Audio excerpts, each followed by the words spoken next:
देखो ये एक टाइम स्पीड डिस्टेंस का सीपीओ का प्रीवियस ईयर क्वेश्चन है 2023 का। क्या गिवन है कि Reema runs 5/4 times as fast as रेखा।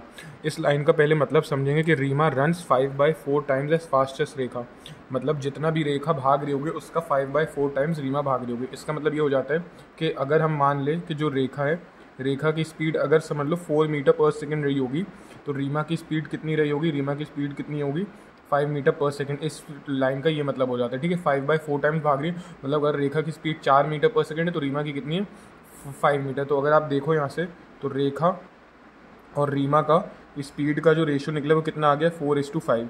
अब जरा इसमें क्या गिवन है, in the view of this Reema allows Rekha a lead of 50 metre to Rekha in a friendly race competition. से मतलब ये रेस इनकी है, ठीक है, रेस है इनकी, ये इनका स्टार्ट पॉइंट है और ये इनका एंड पॉइंट है, ठीक है। अब इन द व्यू रीमा ने रेखा को अलाउ कर दिया, मतलब रेखा समझ लो यहाँ से रेस स्टार्ट करेगी जो 50 मीटर आगे से, ठीक है, 50 मीटर आगे से, और जो रीमा है वो यहाँ से स्टार्ट करेगी, ठीक है। अब ये पूछा गया है what is the distance from the starting point, मतलब यहाँ से लेके where both Reema and Rekha meet, ठीक है। अब रीमा की स्पीड ज़्यादा है, कभी ना कभी वो इसके साथ आ ही जाएगी, तो वही बताने कितना भागने के बाद ये लोग मिलेंगे। ज़रा ध्यान से देखो क्या होता है, स्पीड और डिस्टेंस वो रहता है डायरेक्टली प्रोपोर्शनल रहता है। अगर स्पीड बढ़ेगी तो डिस्टेंस भी बढ़ेगा। इसका मतलब जो स्पीड का रेशियो रहता है ना, वही किसका रेशियो रहता है, वही किसका रेशियो रहता है, डिस्टेंस का रेशियो, ठीक है।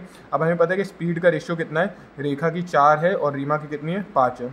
अब देखो रेखा कितना डिस्टेंस भाग रही है, हमें रेखा का डिस्टेंस मान लेंगे तो रेखा भाग रही है x, ठीक है, रेखा भागेगी x, तो रीमा कितना भागेगी x तो भागेगी और 50 मीटर और भागेगी, ठीक है। रेखा हमें पता था कि स्पीड का रेशियो कितना है 4 और 5 है, हमने नहीं पता रेखा भाग रही समझ लो x, तो रीमा कितना भागेगी x तो भागेगी और साथ ही साथ 50 मीटर और भागेगी। ये मैंने बना के बता दिया, इसको सॉल्व करते चलो तो ये कितना हो जाएगा 4x + 200 और ये हो जाएगा 5x। तो इसको आप सॉल्व करोगे तो x की वैल्यू कितनी आ जाएगी, x की वैल्यू आ जाएगी 200, ठीक है। मतलब ये 200 हो गया और ये 50। तो ये बोला गया था ना find the distance from the starting point, मतलब स्टार्टिंग पॉइंट से लेके का कितना भागना पड़ेगा कि दोनों मिल जाए। तो 50 और 200 मतलब कितना भागना होगा, 250 मीटर भागेंगे तब जाके ये दोनों मिल जाएंगे। तो ये इस क्वेश्चन का आंसर हो गया।